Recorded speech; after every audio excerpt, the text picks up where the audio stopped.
disorder and the summit rights by looking at this next feature, which is all about an event that will take place this Thursday in Birmingham. Joining me now is Leicester Youth, who's going to the second city of the UK with her social awareness campaign through music and debates. It's Najite Graham joining me live on BBC Radio Leicester. Thanks for coming in. And thanks for having me. Now, I know this is your brainchild, isn't it? And it has a special name. Let's start with a special name first. What's it called? Sirius. Sirius. And is it an acronym for something? No, it's not an acronym at all. It's actually the brightest star in the sky. And some people say, especially in ancient myths, that it's the light that guides. So we want to be the guiders of the youth today. Okay, now this coming Thursday is the very first of something that you've had a vision about for a little while now. But you've been given, how can I put this, more impetus for it. It's got a lot behind it now since August and all the writing that we saw since then. Tell us how and why. Well, as you said, it was something that we, a few young youths have had a vision for a while. But in August, the riots did kick off, and especially for a lot of young people, it was the first kind of social upheaval of its time in the recent history. So it kind of caused a big stir amongst young people. So much so that we started a Facebook group, which after 2 days, it had over 2,000 members that were kind of asking for these services to be put out there. Now, one of our dilemmas was, because we already had this vision beforehand, we didn't want to be seen as a movement that was kind of just kind of like due to post-riot hype. So we wasn't just there just because the riots had happened. We wanted to be something that was a sustainable organisation that was going to be here for the long run. Because although the riots did happen and did kick up a fuss, we've realised that since then a lot of people have gone back to the day-to-day lives. But then months down the line, we're in December now, and now we can see that there's a social upheaval globally. When you look at the Occupy Wall Street, that's gone global, Occupy London Stock Exchange. So although the riots did kick this off, we understand that this is a thing that's going on long term, and we need a sustainable foundation to kind of tackle these issues. So the forum that you're going to put on is an evening of debates and entertainment. How do you plan to tackle social issues through that? Well, one of the things that kind of like set this aside is the fact that it was mixing the live debate with the entertainment, because what we have noticed is that we went out and interviewed quite a lot of young people, and we said, are you interested in political and social issues? And a lot of them were kind of shut off to kind of what's going on around the world. We could ask them, do you know what's going on in EastEnders? They know everything that's going on in celebrity lives, what Paris Hilton's dress size is, but yet they don't understand the issues affecting them. So we thought, how can we engage these young people with the issues actually affecting them? And a lot of people, they're going out to get live entertainment, so we thought, you know what, let's mix the two. There's no harm in mixing the two, and that's the way that we've got to get these young people. So basically it's about raising awareness, not just going there to debate about such and such. It really is about getting the information to the young people so that we don't have a situation where the only way they can express themselves is by going out and looting. At least they can give themselves a voice now. So what are the social issues then and the political issues that you think young people should be engaging in, Najite? Well, I think not just issues affecting them, but obviously that's something that is a priority. So for instance, one of the things we did ask when we talked about, you know, about what's going on in soaps and stuff like that, we were saying, so did you know that the government had planned to kind of raise the university fees and stuff? And nobody knows that these things are going to be put out there, so they need to know kind of like what's going on around them, literally affecting them straight, you know. So how will they know? Let's say, put aside what you're actually doing, how can people know that?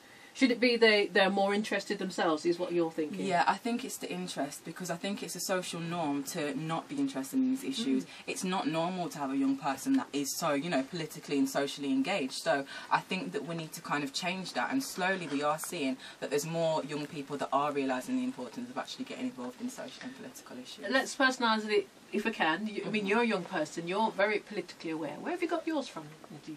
Oh, God, that's a funny one which I get asked a lot. But again, growing up with my parents, my dad and stuff, so I just was, I suppose, born into a lucky household where it was a norm to kind of be looking at things that were affecting people around the world. Whereas a lot of young people, their parents, it's not necessarily their fault, but they're just not in the environment which pushes them that way. So give us a taste of your environment, if you don't mind.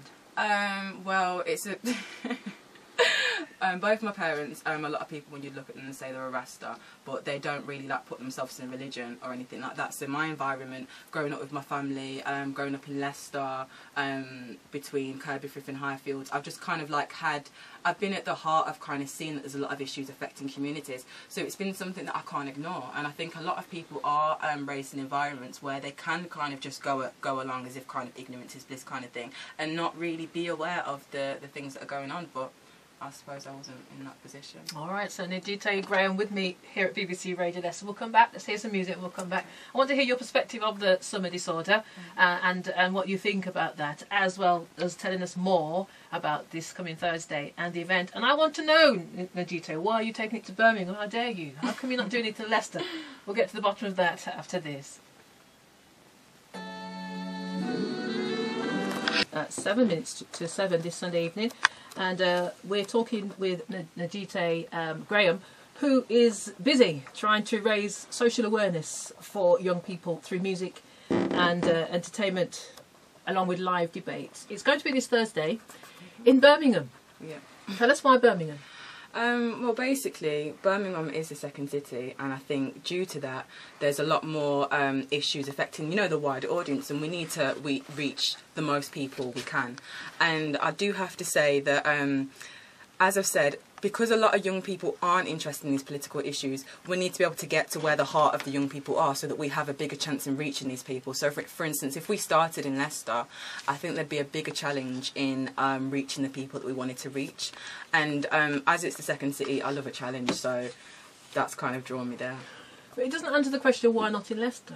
I think, for instance, if we look at the riots, if we go back to that, they happened quite in a few cities over the UK. Leicester had a riot. It didn't really, there wasn't really much going on there. So it's shown that Leicester isn't affected in the same way almost. So I think it would be stronger tackling the cities that were involved in these issues. Okay. All right. Well, what are the details then? Do you say it's going to be this Thursday in Birmingham? Yep. Where's it going to be? It's going to be at the Custard Factory, which is in Digbeth, literally like 10 minutes walk from the city centre, New Street Station. It's from 7 PM, doors open, show starts at 7:30 and it's on until 10:30. And as we've said, it's a question time style debate show with an art showcase. So we've got our spoken word artists, acoustic singers, MCs. We've even got a couple B-boys coming down. So, it should be something to come down to. You've also got a panel. Yep. Can you share with us who's going to be there? Name drop for us. Yeah, right. Well, the panel, what we wanted to do is get a diverse, and we wanted the young people there, but what we wanted is people that were more interested in the social and political issues. So, for instance, we have a sociology student, a sociology professor is going to be coming. So when it comes to people actually wanting to ask questions about the system itself, we've got people that are knowledgeable in that way and not just the everyday Joe from the street. So. Good. Okay, and 3 more. So 4 people on the panel, you said? Yeah, and then we have 2 musicians as well, and they're kind of the people that are more involved in these issues, particularly. Finally, what will be the topic of discussion for Thursday? Because that's going to be one of many that you hope to have. So Thursday, what is the topic? Well, the first topic for discussion is the capitalist system, and that's in line with the Occupy movement, because that has gone global right now, and that is an anti-capitalist movement. So we went out and asked the public what do they want to be discussed, and that was top on the line. So again, you're a young person, you are very politically aware. From your perspective, in your own words, explain that to us, please, the capitalists and those who are camping outside of St Paul's and so on. From your perspective, how would you explain it? Okay, well, the capitalists, that's a system that they kind of work to keep the rich and the middle class the poor, really. Communism is where people are living equal financially, but the capitalists are really opposite to that. So a lot of the Occupy movement is because the system has got even more greedy. There's a lot of cuts, they've got into debt, and they're using the working class to bail them out when it's not, it wasn't something that we actually inflicted.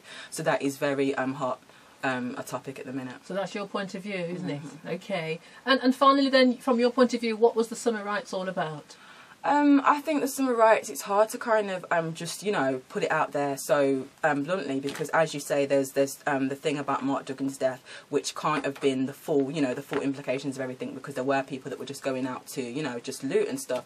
But I do think a lot of people were kind of realising, whether it took that to kind of realise that the system is kind of getting a bit out of control in a certain ways, and that the people, they weren't able to articulate themselves in the right way. It's like if you've got a bully at school, they can't articulate themselves in a way that's intelligent to get the point across, so they end up doing actions that aren't always the best. So rioting wasn't the best action, but if you can't articulate yourself, the young people are going to go against it in another way. So okay, Najita Graham, just a taste of what people can expect this Thursday. You know, it's just oozing out of you. I hope it goes really well. I'll mention the details again after the 7 o'clock news. For the moment, thank you for joining us today.